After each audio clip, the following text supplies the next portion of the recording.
My king, there's something following us, a grizzled graybeard called, his beard having lost its lustrous shine, though his eyes had managed to maintain their youth. Aye, I've seen him, Thoric answered. His personal guard were already shifting up on their hammers, ready for the battle that was soon to come. It was soon evident who their adversary was, as beasts of all vile and twisted shapes sprung from the tree line. The beast herds.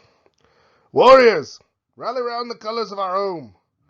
Let 'em remind you that we are the stone that our foes break upon. The king shouted, his hammer slamming against his shield. His calls were met with a frenzy of yells and shouts from the stout line, the dwarf warriors gathering around in swift order. The beasts would be on them in moments, and so the king called out for the war engines to unleash their fury, and with it smoke and fire leapt over the dwarven lines, sowing chaos and discord in the hordes until only the main force of the herd was left staring them down.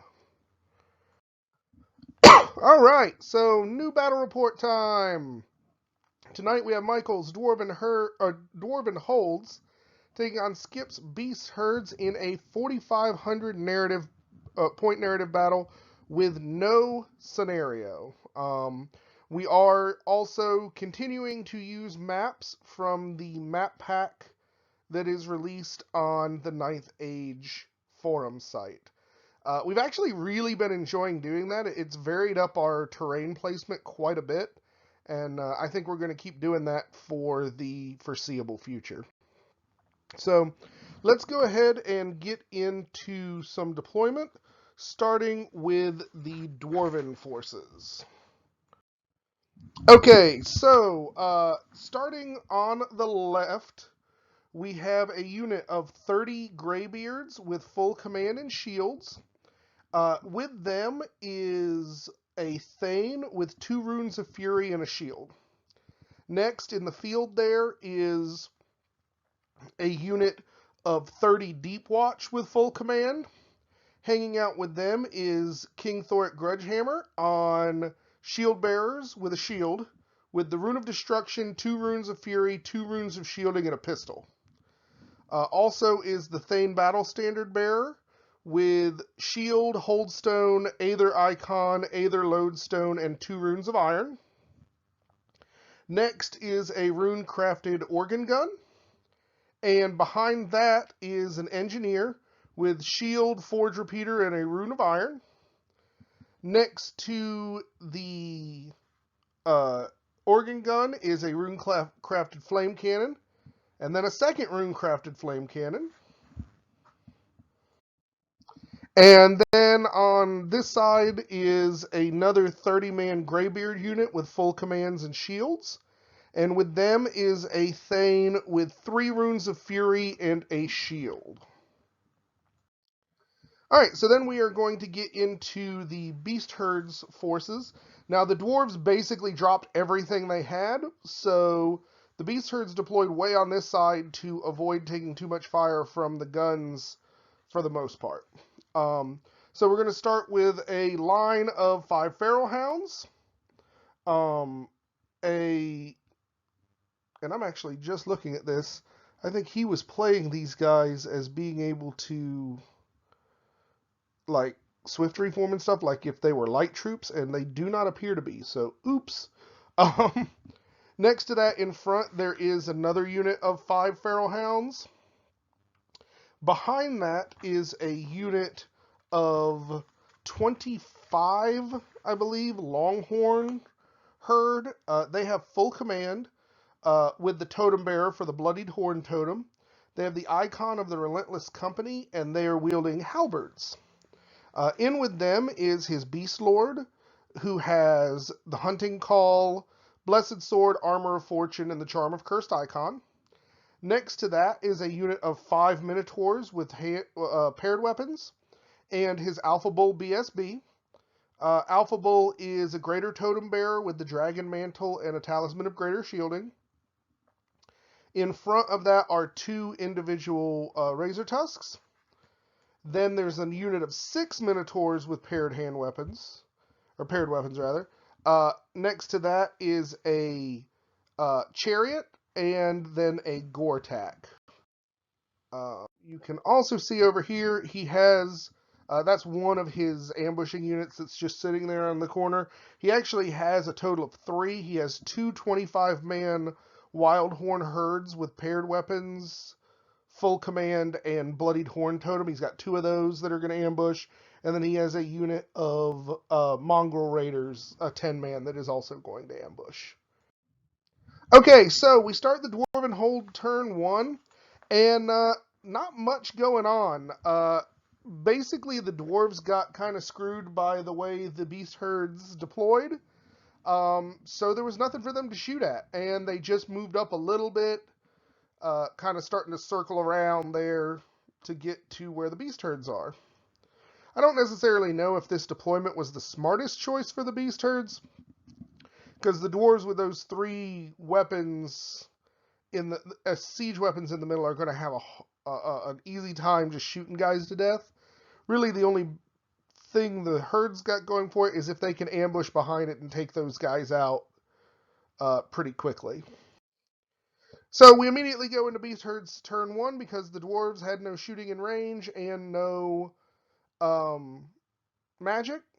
As you can see, he moves up his chaff units forward. And again, I just realized that he was playing these wrong and that feral hounds don't have light troops. So, oops. And he starts off here having, because that rock that's in the middle is actually impassable. So that's kind of messing him up with this sweep motion. He's sending 6 of his Minotaurs, the Chariot, and the Gore-Tex to start going around one side, and is bringing the other Minotaurs and the Longhorn herds and the chaff along on the other side. I just think he's got he's going to waste a lot of turns trying to do all that movement. So I think this is the point where Skip started realizing that he kind of chose the wrong side to deploy, but he's going to make the best of it. Then during his ambush, he actually gets 2 of his 3 ambushing units on. He gets 1 of the 25-man and the 10-man mongrel horde, and he's going to try and shoot the engineer, figuring that's probably the best way to limit some of that fire. But that engineer has a 2-up armor save, so those bows aren't doing crap. So we go to the Dwarven Holds turn 2. Again, just some slight maneuvering on the dwarves' part. He's starting to put the 1 unit of Greybeards around the other side of the house. He's kind of having some trouble with the terrain as well, which is pretty good because I think in previous games, we've kind of put terrain out of the way where it really hasn't mattered much at all. So using these maps is kind of forcing it into places we normally wouldn't put it, and it's obviously having an impact on the game and how the players are having to think about it. So I definitely think that's a good thing. And then the bad stuff starts. So he swift reformed the Greybeards here on the right, and they all have throwing axes. So they threw a bunch of wounds onto the Longhorns, and then the first of the flame cannons burned a bunch of them, which combined was enough for a panic test. They fail their panic test and run off the board. Then I believe it is the engineer, or no, wait, sorry, it was the other flame cannon hit the skirmisher guys here, did enough wounds to make a panic test, and they panic and run off the board. And then there's some shooting over here that goes on that kills 1 of the 2 dog units. So Beast Herd's turn 2. Chaff is running up. Basically, he realizes he's got to do something about those guns. So I think the idea is he's running up his chaff to try and make charges on the guns, which is he's safe to do now because the 1 unit of Greybeards is facing the wrong way. At this point, he realizes that the Gore-Tex can go around and the other Razor Tusk can go around, but sending the Chariot and the Minotaurs around the rock is just too much trouble, so he turns them around and pushes everything here. Big problem is everything's kind of tied in. And just to let you guys know, that tower there that's all broken is actually ruins. So there is movement possible through that. It probably wasn't the best thing for us to choose to represent that because the players were having trouble remembering that it was ruins like the whole time.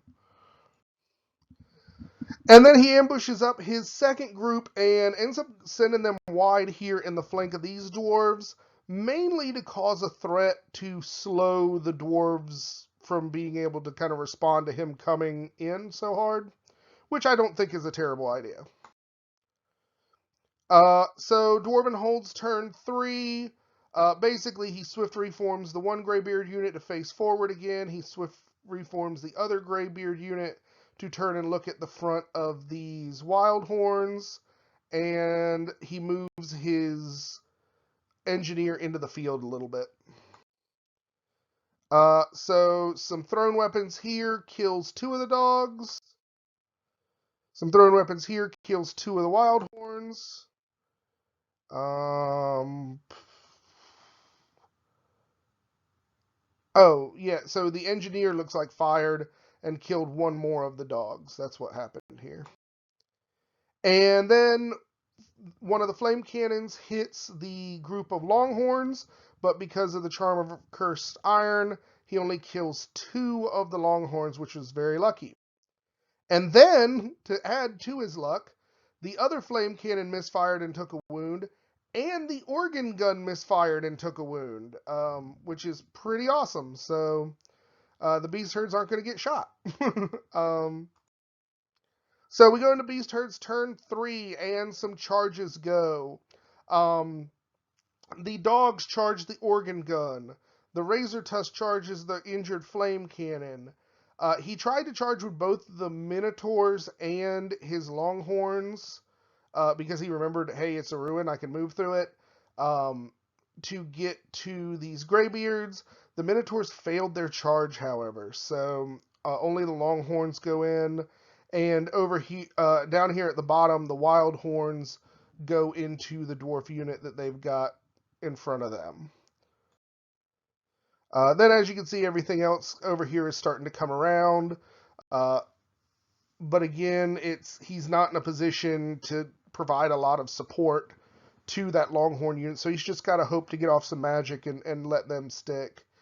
And I do believe, I don't think I took pictures of it, but he does end up getting the extra attacks on only the Wildhorn unit that's not in the picture, the one that's fighting the dwarves on the other side. Other than that, all his magic is stopped.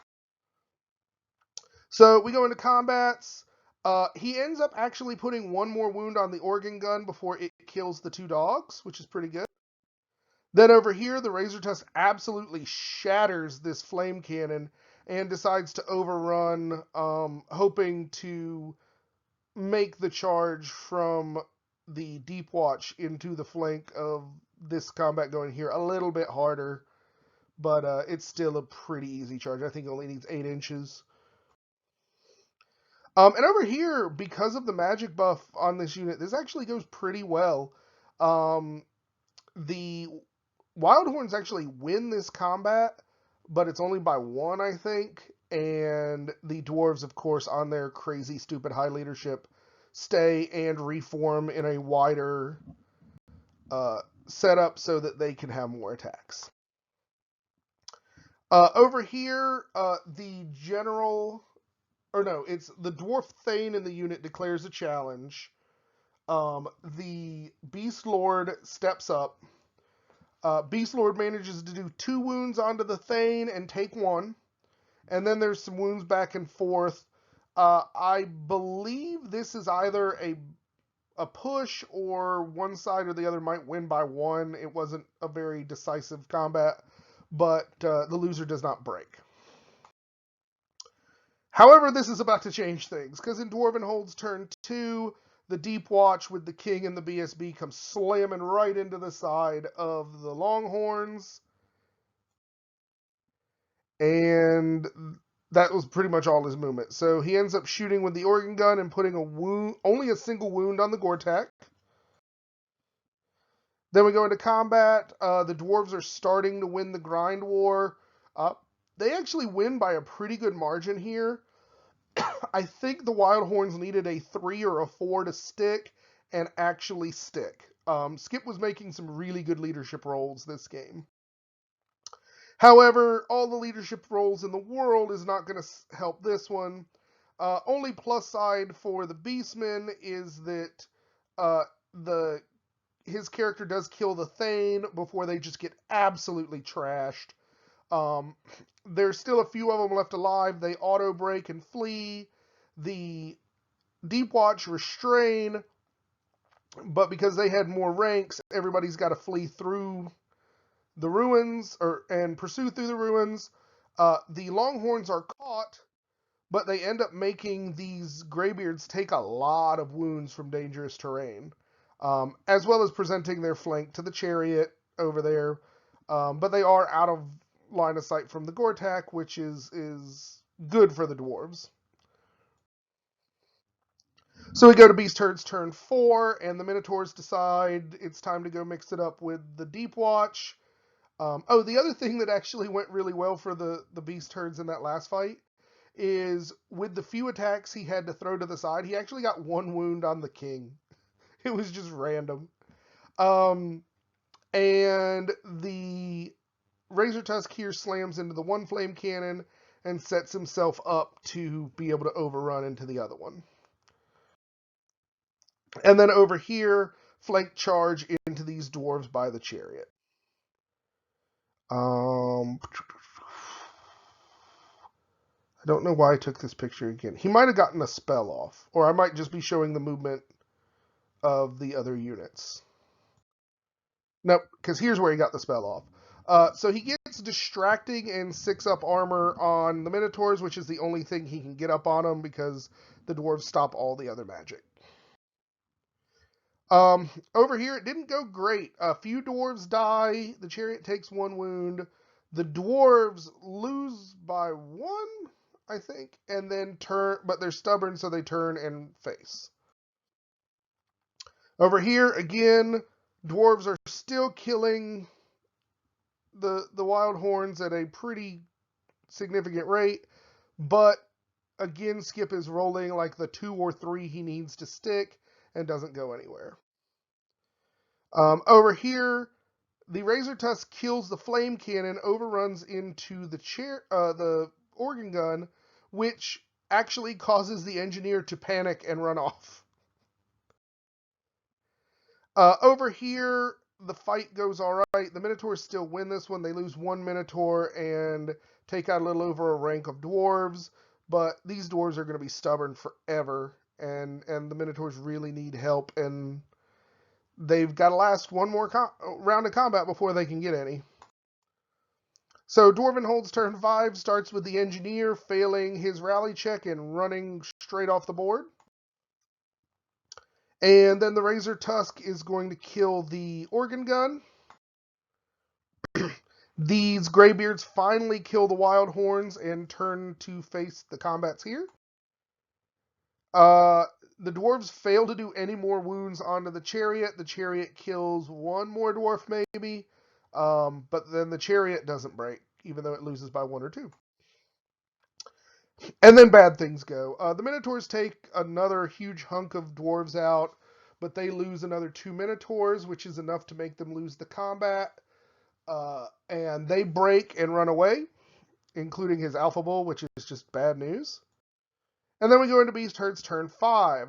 So what you see here is the 6-man Minotaurs succeeding their charge into the front of the Deep Watch, the Razor Gore succeeding the charge in the back, and the BSB unit of Minotaurs failing their rally and running the hell away some more. Over here, because of where things go, he didn't have any other charges with these, so he just moves them up to add pressure. We go into combat. The chariot takes 1 more moon, kills 1 more dwarf. Chariot loses this by 1 or 2 and sticks. Then we go into combat. The Minotaurs do a lot of damage to the Deep Watch, getting them low enough where they're under 25%, not counting the characters. But because they have bodyguard and there's characters in there, they are just still very good.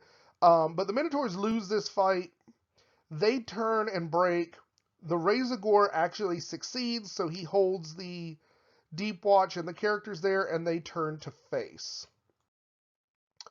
Dwarven holds turn 6. The Greybeards here charge the one remaining Razor Gore. He needs like a 10 or an 11 on the dice to get it, but Skip decides to flee with him anyway to not give him the chance at this point to get any more points. Obviously during combat, that poor Razor Gore is not going to stand up against the dwarves at all and gets murdered. Then over here, these dwarves finally finish playing around with the chariot and murder it. And then we go into Beast Herd's turn 6. Realizing at this point that throwing the Gortak into this dwarf unit with its kitted up king is going to accomplish nothing, he holds back. He does manage to rally both of his Minotaur units, so he stops Michael from getting any points from them and just decides to go ahead and end his turn and the game. Bazcog listened as the Minotaurs who survived the battle told their story. It appeared that new dwarves had come to the area in support of the Elven Prince. Bazcog realized his newfound allies had not anticipated this and would not be pleased, as this may harm their chances of accessing whatever it was that they were in these lands for. Grump! Bazcog yelled at a passing mongrel leader. Master? Grump replied, hurrying to the Beast Lord's side. Send your scouts to inform the Saurians of the Dwarven presence. Inform Chenock he will lead the herd in my absence. Absence, master? Yes, begone! Bazcog barked, sending the mongrel on his way. He waited to see the scouts sent, and then made his way from the encampment. He traveled a day or so to the base of the mountains. There a small forest remained, tucked into a tiny valley, hidden for years. Setting his weapons down, he slowly approached the forest and spoke a few words of an ancient song. Within moments, the tree in front of him stirred, and eyes appeared on its trunk and gazed at him. Tell your tree father, his old friend Basil Cogmire wishes to speak with him. All right, so we go 2 points here, and it ended up being a Dwarven holds victory with a 12-8 margin. I think both players played a great game. Strangely enough, this is one of those games where if there had been a scenario in play, it certainly would have changed things significantly, I think. If the dwarves had held whatever scenario, it would have turned it into a 15-5, or the Minotaurs could have theoretically stolen the win if it had been like claim the center or something like that. So definitely, I guess, a missed opportunity there. But all in all, it was a good, solid game. Losing those ambushing units early on really hurt the Beastmen, but letting their Razor Gores do all the work they did. I mean, those Razor Gores were just killing war machines left, right, and down the center, which was pretty awesome. Kind of balanced that out. I think the big thing that kind of made it harder for the Beast Herds is that initial deployment. He kind of had to do it because he didn't want his Minotaurs to get shot off the board with flamethrowers and everything. But the way he had to deploy meant that he couldn't bring both units of Minotaurs in at the same time, which let the more heavily defended dwarves turn a much better performance. It also really hurt he never was able to get the Gortak into anything. Though, I'll be honest, I'm not a huge fan of the Gortak. I've seen it a few times, and I don't know if it's just not being used correctly, or even when it's gotten into combat against my stuff, it's just not all that impressive in my opinion. And maybe that's just from what I've seen, and it's really awesome, and I just haven't found that out yet, but I think maybe those points could have been spent better. But all in all, I think Michael's list was tough. I mean, 30-man bricks of dwarves plus war machines and character load ups. That's hard to deal with, particularly for an army that doesn't have uh, good catapults to just repeatedly drop on those dwarf bricks. Um, but I think the Beast Herds did the best they could, and it was a solid game, and it was a fun game to watch. It's cool too that even if Skip loses now, this isn't a blowout. So that definitely I think shows some improvement on his side of things as well. So all in all, I thought it was a good game, both good lists, and definitely well played by both players. So, wanted to go ahead and before we close out, mention again my Patreon. For those who would wish to support the channel, the link will be down below in the description. Please donate as you feel. I again will thank all those who have already donated and hope that I continue to be worthy of your patronage. But thank you guys for watching, and we will catch you on the next one. Bye bye.